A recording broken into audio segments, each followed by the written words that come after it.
So, in this video, we will learn about position vectors and force vectors along a line. And we will talk the theory portion of that and followed by problem solving in the next video.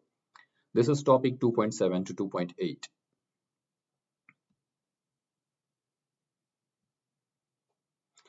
Position vectors and force vectors. Objective is to represent a position vector in a Cartesian coordinate form from given geometry and represent a force vector directed along a line. In many practical applications, it is not possible to get force vector as a 3D representation directly. However, we can find out the information about the position using the coordinate system and by measuring the distances. So we can write the position vector along the specific line or cable through which the force is being applied. And we can use the position vector to write 3D Cartesian representation of a force vector. For example, the ship's morning line connected to the bow can be represented as a Cartesian vector using the position coordinates. What are the forces in the line and how do we define these directions? Why would we want to know these things? Because if we would like to calculate how much force being applied on the cable and how much force this cable can withstand, we need to know what we need to write the force as a position as a vector, and in order to do that we need the Cartesian representation of the force that we will derive from the position vector. Applications. This awning line is held by three chains. What are the forces in the chains and how do we find their directions? Why would we want to know these things? Because we would like to make sure that each hook is attached to this structure here is strong enough to withstand those forces, and in order to do that we need to know the force as a Cartesian vector. However, we only know the magnitude of the force, but we can write the force as a Cartesian vector by first deriving the position vector, obtaining the direction using position vector, and multiplying that direction with the magnitude of the force. So these are the three things that we need to do to write any force vector based on the position vector.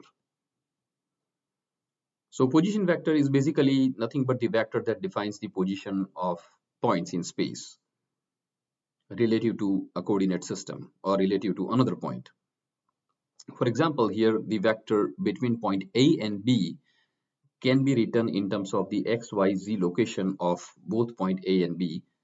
So this position vector, we use letter R to define position vector, and RAB indicates that the vector which is going from A to B. So vector has tail at B and its head is at tail at A and its head is at B, where point A has X, A, Y, A, and Z, A are the three coordinates of point A relative to 0, 0, 0 of the XYZ coordinate system. For point B, these are X, B, Y, B, and Z, B.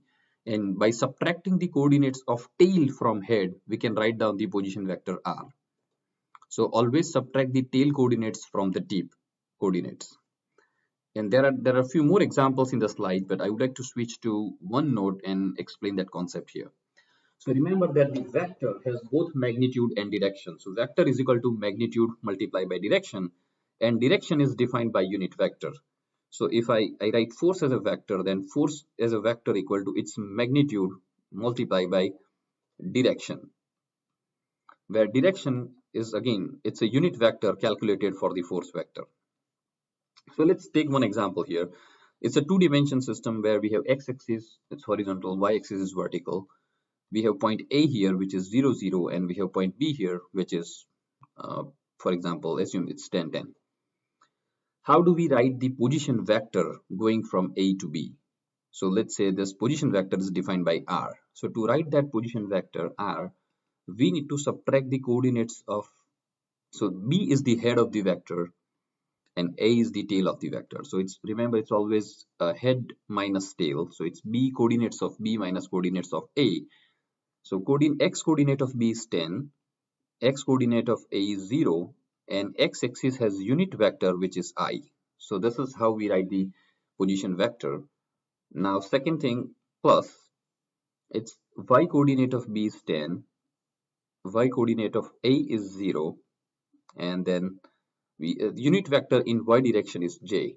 So this vector can be written as 10I plus 10j. This is the position vector defined for R going from A to B. This is relatively simple because point A is at 0, 0. But what if point A is not at 0, 0? So for example, in this case, origin is 0, 0. A is at location 3 along x and 2 units along y, and B is at location, let's say, 8 units along x and 5 units along y. How do we write the position vector going from A to B? So we use the same procedure to write the position vector going from A to B.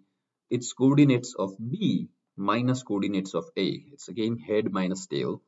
Now x coordinate of B is 8, x coordinate of A is 3, so 8 minus 3, and multiply with the direction for x-axis, which is I, plus x coordinate of y coordinate of B is 5, y coordinate of A is 2, and multiply with the direction for y-axis, which is j.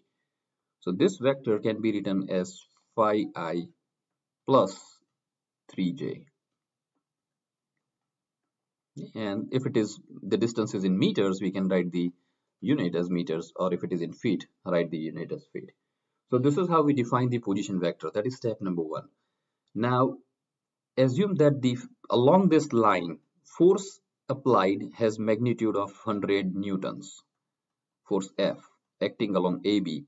How can we write force as a Cartesian vector, that FAB is equal to certain value multiplied by I plus another value multiplied by J? How can we write force vector? So for FAB, to write force as a vector, we need to multiply magnitude of AB with the unit vector going from A to B. Now unit vector is dimensionless. It has the unit magnitude and it points in the direction of vector AB. So we know the magnitude of AB, but we do not know the direction. However, we can derive this direction based on the position vector.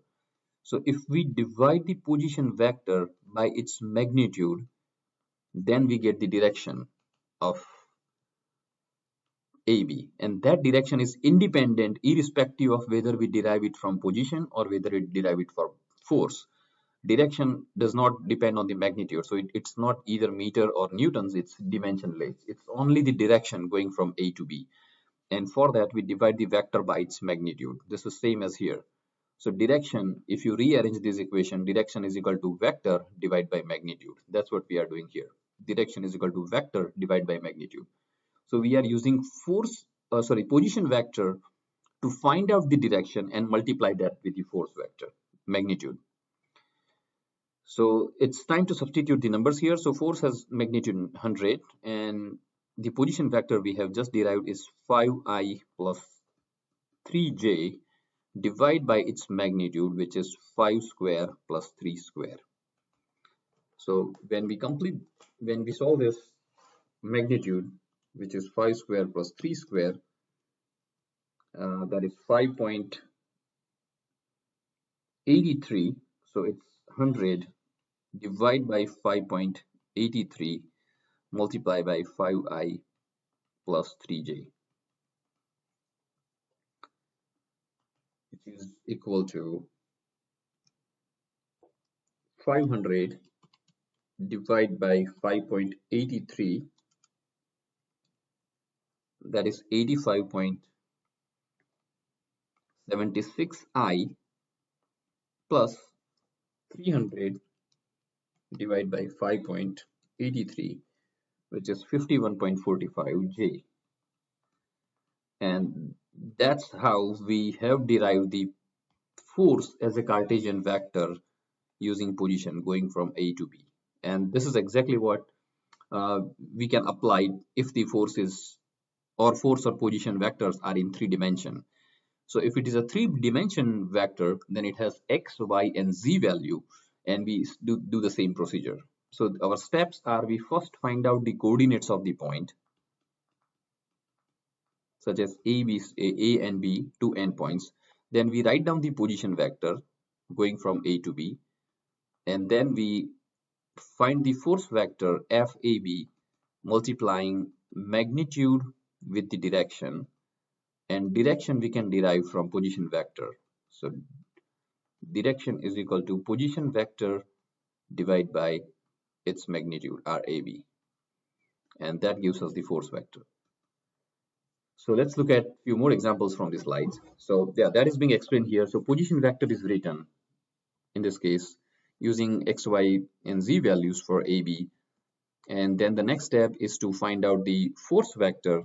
We find out the direction by dividing the position vector with its magnitude and multiplying the direction with the magnitude of the force. Okay. And in the next slide, next video, we will look at few examples such as shown in this figure, how to find the resultant force of two forces FB and FC acting along this cable using the position vector. So for both these forces, we know their magnitudes, so such as 420 newtons and 840 newtons. However, we do not know the direction of those vectors. And for direction, we will make use of the position vector. So we will first find out the coordinates of point A, B, and C. And then we will write the position vector going from AB, going from AC. Find out the direction for that vector by dividing the position vector with its magnitude, and at the end we multiply that direction with the magnitude of the force and write the force as a 3D Cartesian vector. So let's look at it quickly. We will actually solve the problem in the next video. I'm just walking you through the procedure here. So write down the position vector going from A to C, and then divide that position vector by its magnitude to get the direction for A to C, and multiply that direction with the magnitude to get force AC as a Cartesian vector. So remember, this force AC is 420 Newton, just the magnitude, but the actual Cartesian representation of that force is 120 I plus 180 J minus 360 K. And we do that same for force going from A to B. Thank you.